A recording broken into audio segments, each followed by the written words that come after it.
Assalamualaikum warahmatullahi wabarakatuh, sahabat yang dari Masya Allah. Bertemu kembali dengan saya. Hari ini hari Sabtu, kita akan bincang-bincang sedikit seputar isu-isu terkini. Saya menyambung lagi episode saya tentang nasab. Setelah beberapa bulan yang lalu saya juga sempat menyampaikan 3 tahun berlalu setelah isu nasab yang digelindingkan oleh Kiai Imaduddin Usman Al-Bantani yang membuat tesis membuat gelegar dunia. Apa isinya? Isinya adalah bahwa para habib yang ada di Indonesia ini jalur keturunannya terputus dari genetik Rasulullah. Menurut Kiai Imaduddin bahwa leluhur Ba'alawi ini adalah tokoh fiktif dan dicangkokkan dengan motif-motif tertentu. Kenapa? Karena dari abad keempat sampai abad 9, menurut Kiai Imaduddin ya, Anda boleh percaya, boleh tidak. Nanti kita akan temukan kebenaran setelah ada benturan-benturan ide dan adu ilmu. Itulah kebenaran yang muncul sebagai kebenaran hakiki. Menurut Kiai Imaduddin bahwa sampai periode abad ke-9 tidak ada dalam sejarah, manuskrip, filologi dan seterusnya ada orang atau tokoh atau kiai atau apapun periode itu yang menyebutkan ada sosok yang bernama Ubaidillah sebagai sosok yang diaku sebagai keturunan Isa Al-Muhajir. Nah, ini pangkalnya di situ. Bahwa Isa Al-Muhajir itu sampai saat ini, sampai abad ke-9 lah kira-kira gitu, dari abad ke-4 tidak ada yang menceritakan bahwa beliau itu memiliki anak lebih dari 3. Nggak ada.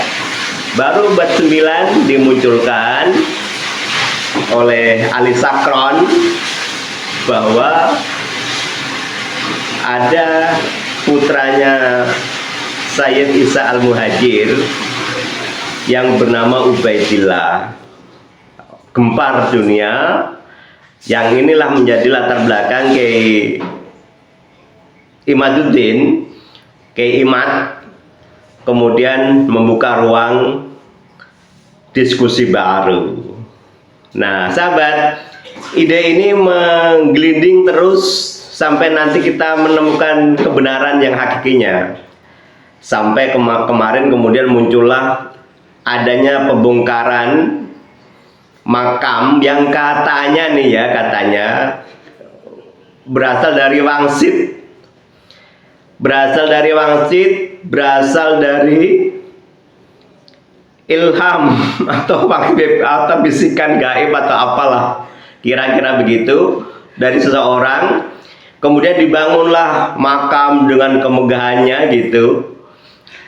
Nah, sambil setelah ada kejadian orang berziarah dan lain-lain, ternyata bangunan makam yang disinyalir sebagai duriahnya Habib, duriahnya atau kakek neneknya Habib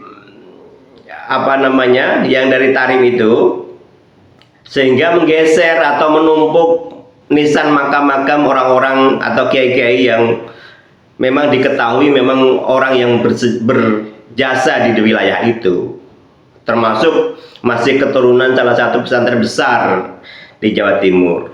Nah, setelah diskusi panjang, bisa jadi masyarakat sekitar itu bersepakatlah kemudian merobohkan, robohlah dan akhirnya roboh beneran.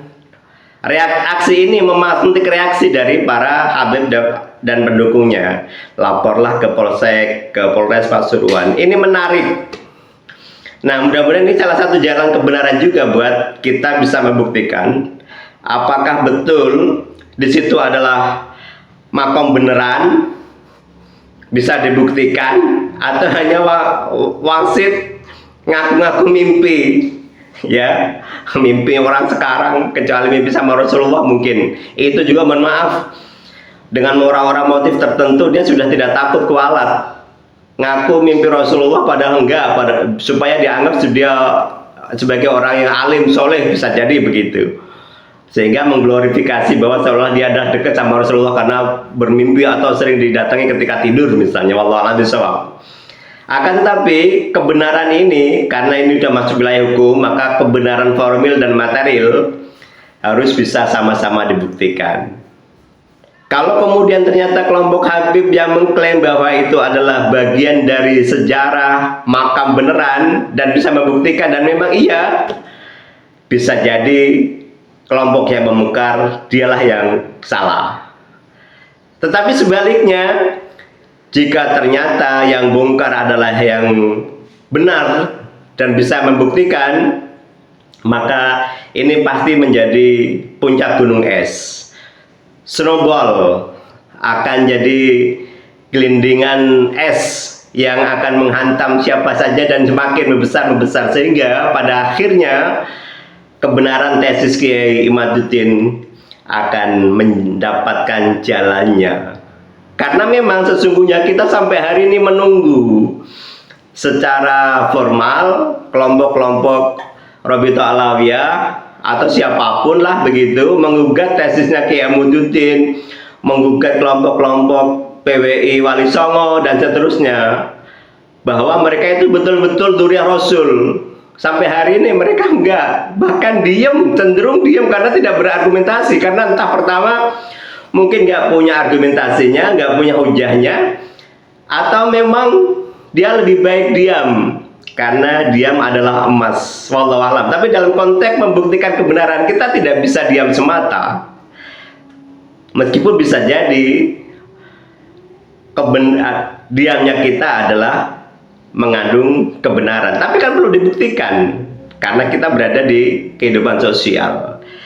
Demikian sahabat, kasus isu nasab harus kita tetap cermati dengan sehat, dan gak usah khawatir, sekali lagi ya, gak usah khawatir para habib atau siapapun yang mengaku dzurriyyah Rasul. Kalau memang antum adalah orang-orang yang alim soleh, dengan sendirinya pasti akan dihormati dan dimuliakan. Tidak usah menunggu bahwa kita adalah keturunan orang istimewa, apalagi memang sudah alim, sudah soleh, sudah akram, dzurriyyah Rasul pula dengan sendirinya akan naik setinggi-tingginya. Apalagi masyarakat Indonesia adalah masyarakat yang sangat paternal, di mana sangat menjunjung tinggi, menghormati orang-orang yang memiliki hubungan-hubungan darah istimewa dari para leluhur bangsa dan agama. Demikian kita asah terus pencerahan kita sehingga menjadi pribadi-pribadi yang keren,